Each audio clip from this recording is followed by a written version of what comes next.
は海賊王になる男だ。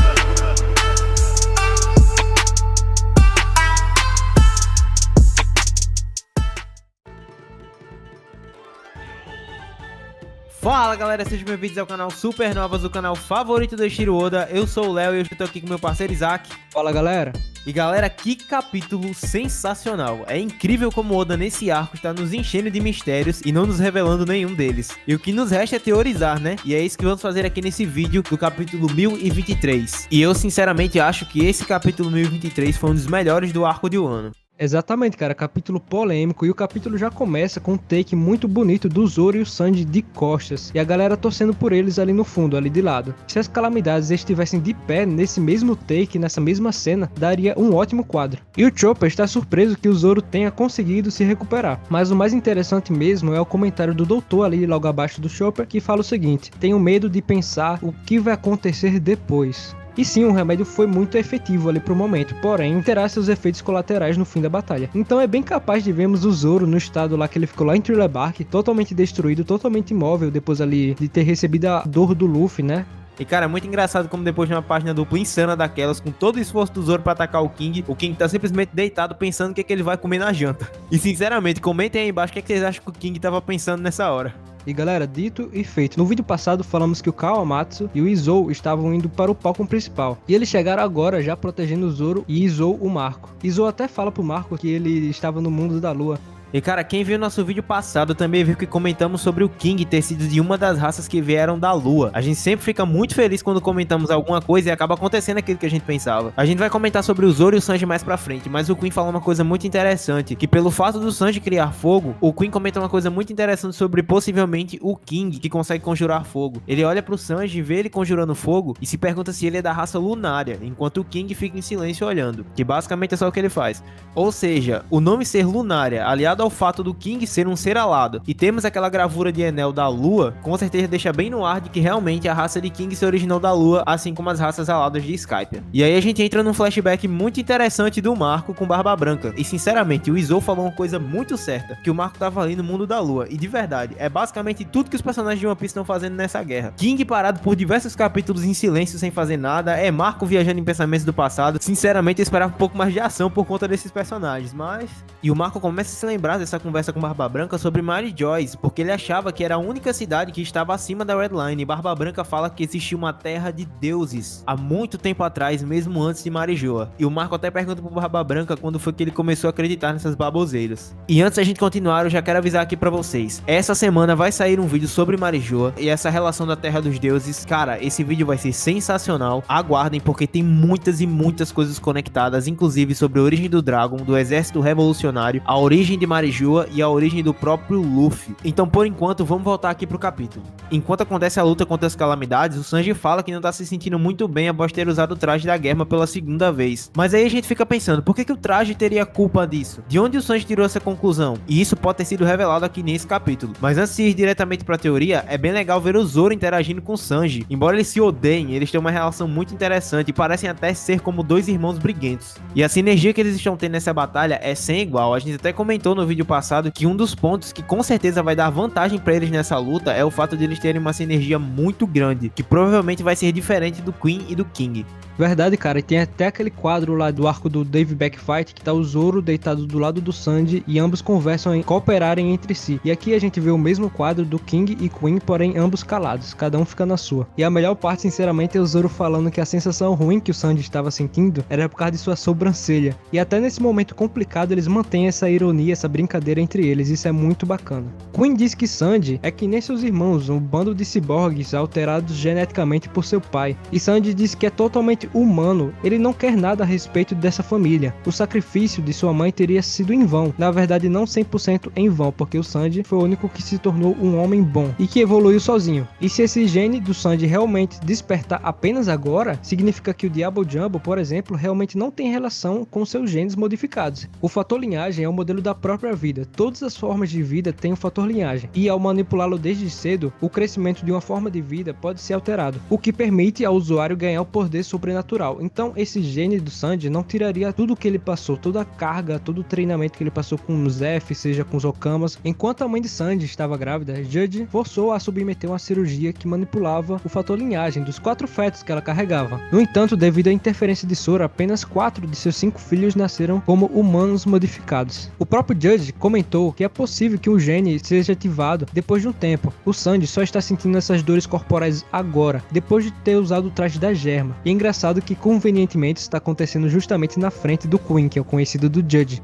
O que dá pra imaginar em relação ao traje influenciar no Sanji é o exemplo dos outros filhos do Judge. Vamos lá. Quando eles colocam o traje, eles ampliam todos os seus poderes, eles ficam muito mais poderosos. Se eles foram criados como ciborgues e tiveram seus genes alterados, o traje é uma forma de ampliar esses genes e essas habilidades que eles têm. Ou seja, o Sanji, mesmo que não tenha aqueles mesmos genes que seus irmãos e tenha sido uma falha, entre aspas, o traje poderia acabar por despertar isso nele, já que o traje funciona como um catalisador, um amplificador daquelas capacidades que os filhos do Judge têm. Isso é até um pouco preocupante, porque se o Sanji continuar usando o traje, será que ele pode ficar assim como são seus irmãos? Não em personalidade, mas sim na força e nas capacidades físicas que eles têm. A não ser, é claro, que uma coisa que a gente tanto queria que acontecesse, aconteça, que é o Frank e o Usopp fazendo alterações no traje do Sanji. Acho que seria uma solução muito interessante. E agora a gente vai falar sobre uma das coisas mais interessantes do capítulo, que praticamente vão abrir mais um novo canal de review no YouTube, porque no meio da guerra os caras pararam pra bater papo e fazer review da batalha do Zoro com King. É, meu amigo, eles e os caras da CP0, né?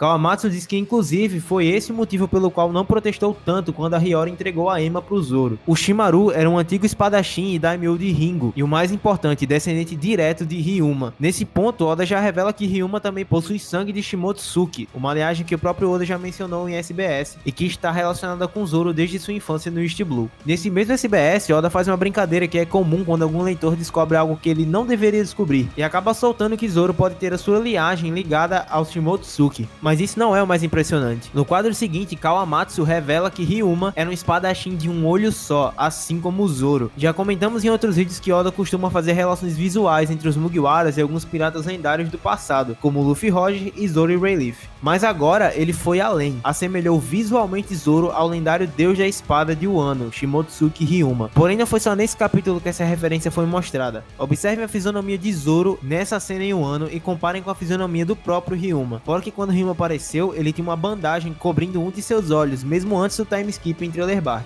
Poderíamos até mesmo ter previsto que Zoro perderia um olho, mas agora temos a carga histórica que é trazida desde o East Blue, onde podemos ver o brasão dos Shimotsuki culminando em Wano, onde toda a linhagem desses espadachins foi explorada, chegando até mesmo ao deus Ryuma. Outra relação é o fato de Wano ser um arco que Oda deseja desenhar há muitos anos. Talvez seja um dos pilares principais da história de One Piece e eu aposto muito nisso. Afinal, os próprios editores falaram que os leitores novos podem acompanhar a partir de Wano pelo tamanho da importância que o arco tem. E quer saber onde Wano aparece pela primeira vez? No capítulo 5. Sim, lá no comecinho da história. Zoro está na vila Shimotsuki. Shimotsuki é um antigo nome de novembro, no Japão, mês em que Zoro nasceu, que significa lua gélida. Ringo é banhada em neve. E ok, isso por si só já é bem interessante, tem ali suas referências. Mas o mais incrível, Zoro, sem mesmo ter nenhuma experiência com espadas, ao lutar com Kuina, que era uma Shimotsuki, a luz da lua reproduz o Nitoryu Oden. E cara, isso é sensacional pelo fato de desde o início da história a gente já ter uma grande referência a um arco que a gente só tá vendo hoje em dia, quase 25 anos depois. Aliás, muito antes de One Piece, em Wanted, sei que vocês já estão meio cansados de ver a gente falando sobre isso, é inegável que Ryuma é a primeira versão de Zoro, até mesmo seu sonho era igual. Bom, sabemos que Ryuma, em One Piece, conseguiu o feito de ser chamado o Deus da Espada. Isso pode ser algum indício de que Zoro pode ficar conhecido por essa alcunha no futuro, ou no seu caso, ele seria o Demônio da Espada, devido sua aura demoníaca pelo Ashura. Só o tempo vai dizer isso, porém, uma coisa é certa, Zoro está no caminho para se tornar o espadachim mais forte do mundo, talvez superando até grandes nomes do passado e os seus antepassados. E a gente vai falar muito mais sobre isso num vídeo sobre as origens de Zoro. Fiquem atentos porque tem muitas relações incríveis, inclusive algumas relações que podem indicar que Zoro é filho de Orochimaru. Mas vamos seguir aqui com o capítulo.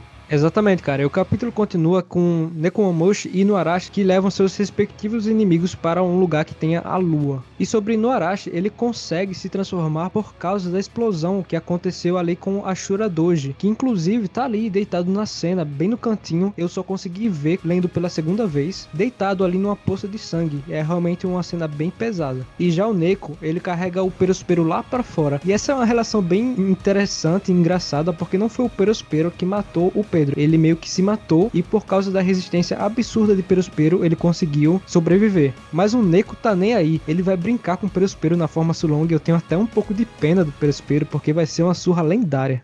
E cara, simplesmente esse capítulo foi cheio de informação, cheio de cenas legais. E depois de tudo isso ainda temos Momonosuke e Luffy com uma cena sensacional. Cara, esse painel do Luffy diante do dragão de Momonosuke é simplesmente belíssimo. E Luffy tá diante de Momonosuke muito pensativo olhando pra ele. É muito interessante que os piratas coração apontam suas armas achando que aquele era Kaido. Mas Luffy se lembra das suas memórias com Momonosuke dragão e logo o reconhece. E Momonosuke envelheceu até 28 anos com os poderes de Shinobu. Luffy parece não se importar tanto com isso. Muita gente achou que o Luffy tentaria impedir ou diria pro Momonosuke não perder o tempo de sua vida, mas o Luffy não pareceu ligar muito. E Shinobu chorava bastante, porque quando ela olhou pra Momonosuke adulto, a gente infelizmente não viu essa silhueta ainda, a Shinobu fala que ela se parece muito com o e com certeza se parece muito com o Oden, o que fez Shinobu chorar. Cara, Momonosuke é um personagem cheio de controvérsias, mas eu espero que o Momonosuke se mostre como um grande personagem. Eu acho que ele tem capacidade pra isso, e talvez esse fato dele ter amadurecido dê um grande empurrãozinho pra ele. E aí o Luffy olha pra ele e diz: vamos tomar o país de Wano de volta. E o Momonosuke prontamente diz: vamos. E uma coisa muito bela dessa cena é que a gente tá vendo um D diante de um Kozuki, e a gente sabe que essas duas famílias são capazes de ouvir a voz de todas as coisas. E isso com certeza tem grande relação com o século perdido, porque a gente sabe que os Kozuki escreveram os Poneglyph, e os D são aquela família tão misteriosa que a gente ainda sabe muito pouco, mas a gente sabe que eles são muito importantes pro século perdido. E cara, essa cena, além de ser muito bela, pra mim teve muito significado. E eu sinceramente só peço a Oda que ele faça uma página dupla do Luffy montado na cabeça do Momonosuke e eles voando até Onigashima. Com certeza vai ser uma página insana. E isso revela aquela referência muito incrível do capítulo 310, que o Luffy tá com a mesma roupa que ele aparece no volume 95, com o brasão dos Kozuki e um dragão rosa com as cores do Momonosuke atrás dele. E óbvio, todos eles vestidos como samurai. Cara, simplesmente sensacional. O Oda com certeza é um gênio. Exatamente, cara. Esse capítulo mencionou várias coisas sobre o Sanji, sobre o King, sobre o Zoro, que inclusive dá pano pra manga pra muitos e muitos vídeos que a gente vai continuar comentando aqui no canal. E é com isso que finalizamos esse vídeo. Muito obrigado mais uma semana por estar aqui com a gente comentando. Comenta aí o que você achou da nossa opinião sobre as nossas teorias. Comenta a sua também. Vamos conversar. Vocês sabem que a conversa sempre continua aí embaixo nos comentários. Deixa o like, se inscreva e não se esquece de nos seguir lá no Instagram,